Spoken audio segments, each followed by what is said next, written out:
आज की फिल्म कुछ अलग होने वाली है। सबसे अच्छी बात है इस फिल्म की कि ये कहानी एक सच्ची घटना पर आधारित है। दोस्तों, ये कहानी योसी नाम के एक आदमी की है जो कि अमेज़न के घने जंगल में भटक जाता है और क्या वो उस जंगल से बाहर निकल पाता है या नहीं, चलिए जानते हैं। दोस्तों, इस फिल्म के लीड कैरेक्टर है हमारे हैरी पॉटर भैया, जिनको कि आपने हैरी पॉटर मूवीज़ में देखा होगा, जिनका नाम होता है योसी घिन्सबर्ग। वेल, मूवी शुरू होती है और योसी हमें बताता है कि वो एक अलग लाइफ जीना चाहता है, वो उड़ना चाहता है, वो दौड़ना चाहता है, लेकिन वो रुकना नहीं चाहता है। जी हाँ दोस्तों, जैसे कि हम सभी यंगस्टर चाहते हैं अपनी लाइफ जीना। और हम योसी को देखते हैं जो कि अपनी मंजिल पर पहुंच चुका है।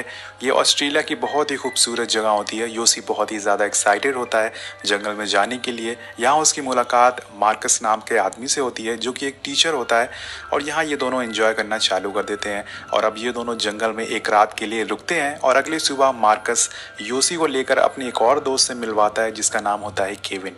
सो गाइस, केविन एक हाइकर और एक फोटोग्राफर होता है। अब इन तीनों की आपस में बहुत अच्छी दोस्ती हो जाती है और कैंप में योसी को एक लड़की मिल जाती है और योसी भी उसे पसंद करने लगता है और दोनों एक दूसरे के साथ एक क्वालिटी टाइम स्पेंड करते हैं और दोनों को प्यार हो जाता है। अब इसके बाद योसी अगले दिन मार्केट में घूम रहा होता है, तभी उसके पीछे से आवाज़ आती है, तुम अमेरिकन हो? योसी बोलता है कि नहीं। दोस्तों, इस आदमी का नाम होता है काल और ये भी हमारी मूवी का लीड कैरेक्टर है। काल को जंगल के बारे में सारी जानकारी होती है। वो योसी को बताता है कि अगर जंगल का असली अनुभव तुम्हें लेना है तो तुम्हें जंगल के बीच में जाना होगा। वहाँ इंडियंस आदिवासी रहते हैं जिसे आज तक किसी ने नहीं देखा है।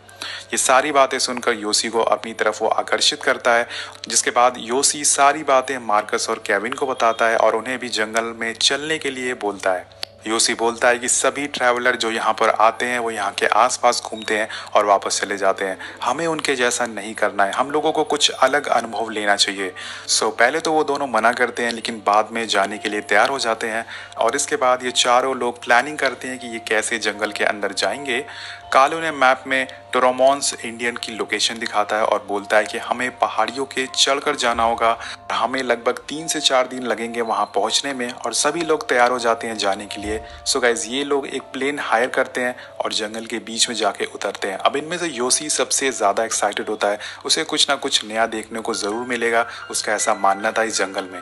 अब रात होने पर ये सभी लोग कैंप लगाकर जंगल में आराम करने लगते हैं और दोस्तों, यहाँ हम देखते हैं कि मार्कस सबसे ज़्यादा डरपोक होता है। उसे रात में एक कीड़ा काट लेता है और वो सोचता है कि कोई जानवर ने उस पर हमला कर दिया है, जिससे कि वो बहुत ज़्यादा डर जाता है। इस पर उसके सभी दोस्त उसका मजाक उड़ाते हैं। वेल, अगले दिन ये सफ़र पर निकल पड़ते हैं और बहुत तेज़ बारिश होना चालू हो जाती है, लेकिन ये हार नहीं मानने वाले थे। ये आगे बढ़ते रहते हैं, जिसके बाद आगे बढ़ने पर इन्हें एक दूसरा कबीला मिल जाता है। ये देखकर सभी लोग बहुत खुश हो जाते हैं। यहाँ पर दोस्तों, जितने भी लोग होते हैं इस कबीले में वो सभी काल को जानते थे और सभी लोग एक अच्छा टाइम बिताते हैं इन गांव वालों के साथ। और यहाँ पर योसी को एक गोल्ड का टुकड़ा भी मिल जाता है जिसके बारे में उसे काल ने बताया था। एक्चुअली दोस्तों, यहाँ आने से पहले काल ने इन्हें बताया था कि हमें जंगल में सोना भी मिल सकता है। पहले तो इनको इस बात पर यकीन नहीं था, लेकिन अभी ये सारी बातें सच होना चालू हो गई है। अब ये चारों गांव वालों को अलविदा बोलकर यहाँ से अपनी मंजिल पर निकल पड़ते हैं, वो इंडियन आदिवासी लोगों को ढूंढने के लिए जिन्हें आज तक किसी ने नहीं देखा है। अब चलते चलते इन्हें फिर रात हो जाती है और काल एक बंदर को मारकर सभी को फ्रेश भोजन करवाता है और अगले दिन सुबह ये फिर चलना चालू कर देते हैं। लेकिन दोस्तों, अब मार्कस की हिम्मत टूटने लगती है। चलते चलते उसके पैरों में छाले पड़ जाते हैं और उसके पैरों की बहुत ही बुरी हालत हो जाती है, क्योंकि मार्कस सबसे कमज़ोर होता है इनमें से और उसकी वजह से इनको फिर से एक दिन के लिए वहीं जंगल में रुकना पड़ता है। यहाँ पर योसी और केविन आपस में बात कर रहे होते हैं कि मार्कस लड़कियों की तरह बिहेव कर रहा है, हमें उसे इस ट्रिप पर नहीं लाना चाहिए था। अगर वो ऐसे ही करता रहा, अगर वो ऐसे ही धीरे धीरे चलता रहा तो कुछ दिनों में बरसात चालू हो जाएगी और हम यहीं फंस जाएंगे। अगली सुबह होने पर मार्कस की हालत और ज़्यादा ख़राब हो जाती है और वो सही से और ज़्यादा चल नहीं सकता है। अब यहाँ पर जो काल होता है वो बोलता है कि कबीला पहुँचने में अभी भी 3 से 4 दिन लग सकते हैं और मार्कस चल नहीं सकता है, जिस पर योसी बोलता है कि कोई बात नहीं, हम उसे उठा कर ले जाएंगे। इस बार पर काल हंसने लगता है और बोलता है कि ऐसा पॉसिबल नहीं है। काल यहाँ पर सभी को वापस जाने के लिए बोलता है, लेकिन योसी इतनी दूर से यहाँ तक आया है और अब वो हार नहीं मानने वाला है। जिसके बाद केविन एक बीच का रास्ता निकालता है। वो बोलता है कि हम पानी के रास्ते जाएंगे जिससे मार्कस को चलना ना पड़े। काल उन्हें बताता है कि इतना आसान नहीं है नदी के रास्ते जाना, उसमें हमारी जान भी जा सकती है। लेकिन ये तीनों किसी तरह से उसे मना लेते हैं और एक राफ्ट बनाना चालू कर देते हैं। पर बहुत मेहनत के बाद एक राफ्ट बनकर तैयार हो जाती है। काल बोलता है कि सब लोग मुझे फॉलो करेंगे, जैसे मैं बोलूँगा राफ्ट उधर घुमाना है। अब ये निकल जाते हैं, लेकिन पानी का रास्ते से जाना इतना आसान नहीं होता है दोस्तों। अगले पल ही एक बहुत ही बड़ी चट्टान इनके सामने आ जाती है और पानी का जो बहाव है वो भी बहुत तेज़ है इस नदी में। काल बोलता है कि लेफ्ट घुमाओ और फिर बोलता है कि राइट घुमाओ। अब नदी का बहाव इतना ज़्यादा तेज़ होता है कि ये लोग उसमें बहना चालू हो जाते हैं, जिससे कि इनकी बोट बहाव में बहना चालू हो जाती है। अब केविन बोलता है कि हमें नदी के बहाव में चलना चाहिए, लेकिन काल उसकी बातें नहीं मानता है और दोनों में यहाँ बहस होना चालू हो जाती है। लेकिन योसी इन्हें रोक लेता है और राफ्ट को किनारे लगाता है। यहाँ पर दोस्तों काल इन पर बहुत गुस्सा होता है कि तुमने मेरी बात क्यों नहीं मानी है। काल इन सभी को बोलता है कि हम आज रात के लिए यहीं रुकेंगे और फिर कल अपना सफ़र आगे तय करेंगे। अब योसी केविन के पास आता है और आपस में बात करता है कि लगता है काल को तैरना नहीं आता है, इसलिए वो पानी से डरता है। वेल दोस्तों, ऐसा सच भी होता है। काल को एक्चुअल में तैरना नहीं आता था, इस वजह से वो नदी के रास्ते नहीं जाना चाहता था। और अब इसी तरह से जंगल में रात काटने के बाद अगला दिन भी आ जाता है, लेकिन काल यहाँ पर अपना इरादा बदल लेता है। वो पैदल चलकर जाने के लिए बोलता है और इस बात को सुनकर इनकी परेशानी और ज़्यादा बढ़ जाती है, क्योंकि काल इनकी बातें मानने से इनकार कर देता है। यहाँ पर जो मार्कस होता है वो भी फैसला लेता है कि वो काल के साथ पैदल ही चलकर जाएगा। सो गाइस दोस्तों, यहाँ पर ये लोग डिसाइड करते हैं कि 2 लोग पैदल चलकर जाएंगे और 2 लोग राफ्ट से चलकर जाएंगे। जिसके बाद काल और मार्कस इन्हें अलविदा बोलकर यहाँ से निकल जाते हैं अपनी मंजिल की तरफ। और वो भी सही से नहीं चल पा रहा था, लेकिन फिर भी उसके अंदर जुनून होता है, उसके अंदर हिम्मत होती है। वो बोलता है कि मैं अपनी मंजिल पर पहुँच जाऊँगा जैसे भी।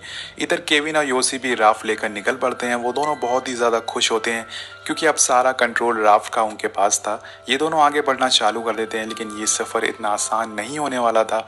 इसके बाद योसी आराम से बोट पर लेटा होता है, तभी इनकी राफ्ट लहरों में फंस जाती है और अब एक बहुत ही बड़ी लहर इनकी तरफ आती है और इनकी राफ्ट को पलट देती है, जिससे कि एक पत्थर पर जाकर ये लोग रुक जाते हैं और यहाँ ये दोनों फंस चुके थे। लेकिन केविन बोलता है कि मुझे किनारे पर जाना होगा अगर हमें अपनी जान बचानी है।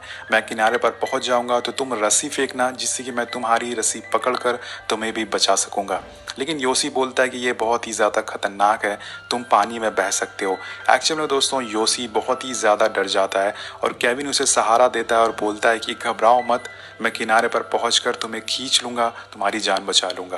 केविन जैसे तैसे कर किनारे पर पहुंच जाता है और योसी को रस्सी फेंकने के लिए बोलता है। लेकिन तभी एक लहर, बहुत ही तेज़ लहर आती है और योसी को टक्कर मारती है और वो नदी में बह जाता है। केविन अपने सामने योसी को बहता हुआ देखता है, लेकिन वो कुछ नहीं कर सकता था।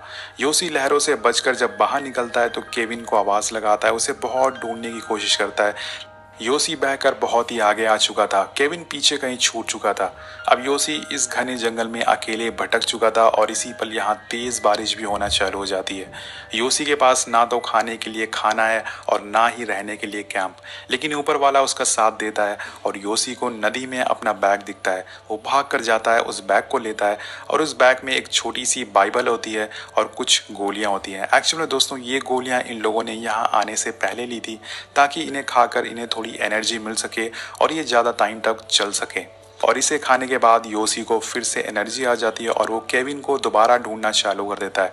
वो दोबारा आवाज़ लगाता है, लेकिन केविन उसको कहीं भी नहीं दिखता है और योसी निराश होकर वहीं नदी के पास बैठ जाता है। लेकिन वो भी हार नहीं मानने वाला था। वो बैग खोलता है और मैप बाहर निकालता है।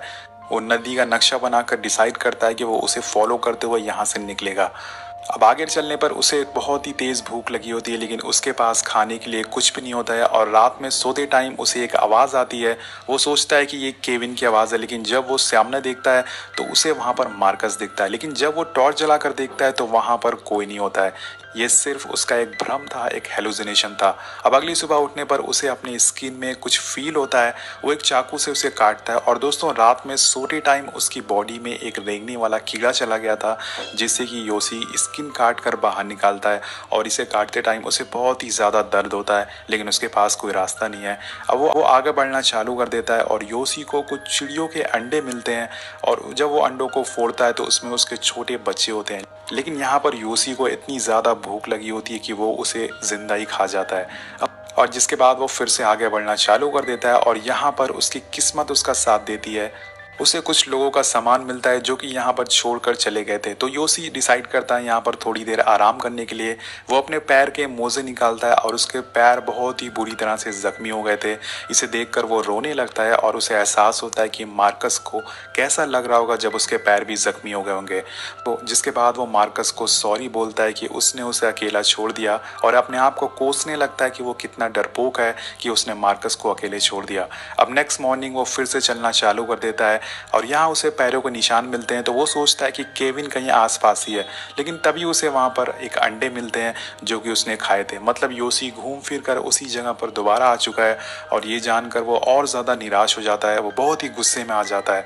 और दूसरी साइड हमें दिखाया जाता है कि कुछ गांव वालों को केविन नदी के किनारे मिल जाता है जो कि अभी भी जिंदा होता है। तो गांव वाले उसे कैंप में ले आते हैं और ठीक होने पर केविन वहाँ के ऑफिसर से बताता है कि उसका दोस्त अभी भी जंगल में फंसा हुआ है और उसे बचाना ज़रूरी है। ऑफिसर उसकी बात मान लेता है और प्लेन से उसे ढूंढना चालू कर देता है। इधर नीचे योशी प्लेन की आवाज़ सुन लेता है और वो एक लाल कपड़ा दिखाता है, लेकिन प्लेन बहुत ही ज़्यादा ऊपर होता है जिससे कि ये लोग उसे देख नहीं पाते हैं और केविन वहाँ से वापस चला जाता है। और यहाँ पर केविन के हाथ कुछ नहीं लगता है, लेकिन केविन भी हार नहीं मानने वाला था और एक बोट के ड्राइवर को वहाँ पर चलने के लिए मनाता है। बोट का ड्राइवर उसे समझाने की कोशिश करता है कि अब 3 हफ्ते से ज़्यादा समय आ चुका है, तुम्हारा दोस्त मर चुका होगा, अब कोई फ़ायदा नहीं है उसे ढूंढने का। लेकिन केविन को कहीं ना कहीं यकीन होता है कि वो अभी भी जिंदा होगा और वो बोट लेकर वहाँ से निकल पड़ता है उसे ढूंढने के लिए। और इधर हम योशी की हालत देखते हैं जो कि बहुत ही ज़्यादा ख़राब हो चुकी है। वो ज़मीन पर पड़ा होता है, तभी उसे किसी की आवाज़ सुनाई देती है और वहाँ पर देखने पर उसे एक आदिवासी लड़की मिलती है। वो लड़की योशी को देखकर भागने लगती है, डर जाती है, लेकिन वो उसे समझाता है कि वो रास्ता भटक चुका है, उसे उसकी मदद चाहिए। बेसिकली दोस्तों ये लड़की भी रास्ता भटक चुकी होती है और ये भी इस जंगल में कहीं घूम रही होती है। ना इसके पास खाने के लिए खाना होता है और ना ही रहने के लिए घर।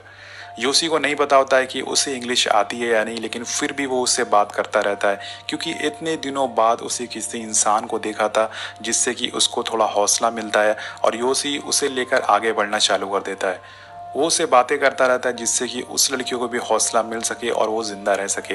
अब रात होने पर योशी उस लड़की को बड़े प्यार से अपने हाथ पर सुलाता है, लेकिन सुबह हम देखते हैं कि वो लड़की वहाँ से गायब है। दोस्तों योशी के साथ कभी वो लड़की थी नहीं, ये सब उसका एक वहम था, एक हेलुसिनेशन था। वो सिर्फ उस लड़की को अपने पास इमेजिन कर रहा था, वो रियलिटी में उस लड़की से कभी मिला ही नहीं था। अब धीरे धीरे भूख और प्यास के कारण वो अपना मानसिक संतुलन खोने लगता है और वो हंसते हुए आगे बढ़ने लगता है, लेकिन तभी उसका पैर एक दलदल में फंस जाता है और वो ज़मीन के अंदर धंसना चालू हो जाता है। लेकिन फिर वो अपने आप को कंट्रोल करता है और उसके बाद उसे एक बात याद आती है कि गॉड हमेशा मेरे साथ है। इसे याद करके उसे थोड़ी हिम्मत मिलती है और वो उस दलदल से बाहर निकलता है। लेकिन यहाँ उसकी परेशानियाँ कम नहीं होती है, उसके पूरे शरीर में चींटियाँ लिपट जाती हैं और इन चींटियों के काटने से उसे ऐसा लग रहा था कि उसके शरीर पर कोई कील ठोक रहा है। जी हाँ दोस्तों, उसे इतना ज़्यादा दर्द हो रहा था। इसी पर उसे अपनी सारी ज़िंदगी फ्लैशबैक में दिखाने लगती है और थोड़ी राहत मिलने पर वो नदी के किनारे पहुँच जाता है और वहाँ पर एक टर्टल से मिलकर उसे बात करना चालू कर देता है। योशी पूरी तरह से उम्मीद छोड़ चुका है कि उसे कोई बचाने वाला यहाँ पर आने वाला है और वो खुले आसमान को देखकर यहीं पे सो जाता है। और अगली सुबह हम देखते हैं कि केविन बोट लेकर उसे ढूंढने पहुंच जाता है उसके पास। वो वहीं जाता है जहाँ पर वो योशी को छोड़कर आया था, लेकिन योशी उसे कहीं भी नहीं दिखता है और निराश और हताश होकर केविन यहाँ से जाने लगता है। लेकिन तभी योशी की आँख खुलती है और वो केविन को देख लेता है। लेकिन यहाँ पर दोस्तों योशी इतना ज़्यादा कमज़ोर हो चुका था कि उसकी आवाज़ नहीं निकलती है मदद के लिए, लेकिन ऊपर वाला गॉड योशी के साथ होता है। केविन जाते हुए उसे देख लेता है और ज़ोर से चिल्लाता है, योशी मैं आ रहा हूँ, तुम डरना मत, मैं यहाँ पे आ रहा हूँ। और यहाँ पर केविन अपनी बोट घुमाता है और योशी की जान बचा लेता है। इसीलिए कहते हैं कि दोस्त एक ही बनाओ, लेकिन वो सच्चा होना चाहिए, जैसे कि केविन वो सच्चा दोस्त था जिसने कि कभी हार नहीं मानी और वो फाइनली योशी को लेकर गाँव में पहुँच जाता है। पूरे गाँव वाले बहुत ही शौक नज़रों से योशी को देखते हैं कि वो अभी भी जिंदा कैसे है। योशी यहाँ पर केविन का शुक्रिया अदा करता है कि उसने उसकी जान बचाई, जिस पर केविन भी उसे शुक्रिया बोलता है कि उसने भी पहले उसकी जान बचाई और ये भी उसका फर्ज था। जिसके बाद अब एक बच्ची योसी के पास आती है और उसे एक फूल देती है, जिसके बाद सभी गांव वाले योसी के पास आते हैं और गॉड का शुक्रिया अदा करते हैं कि उसने उसे ज़िंदा रखा था। यहाँ पर मूवी ख़त्म हो जाती है दोस्तों, और ये एक बहुत ही अमेजिंग सर्वाइवल मूवी है। ये कहानी हमें सिखाती है कि कभी ज़िंदगी में हार नहीं मानना चाहिए। सो दोस्तों, जैसे मैंने आपको बताया कि ये फिल्म एक सच्ची घटना पर आधारित है, तो आपको भी ये मूवी एक बार ज़रूर देखना चाहिए। मूवी का नाम है जंगल, जो कि 2017 में रिलीज़ हुई थी। मूवी के एंड में हमें बताया जाता है कि केविन और योसी ठीक होने के बाद दोबारा मार्कस और कार्ल को ढूंढने के लिए गए थे, लेकिन वहाँ उन्हें कोई भी पता नहीं चला। हमें योसी की असली तस्वीर दिखाई जाती है जब उसे बचाया गया था, और ये तस्वीर योसी, केविन और बोट ड्राइवर की होती है। और इसके बाद हमें असली मार्कस की भी तस्वीर दिखाई जाती है। सो गाइज, आपको मूवी कैसी लगी नीचे कमेंट करके ज़रूर बताएगा। मिलते हैं आपसे अगली वीडियो में। Thank you so much watching. Peace out.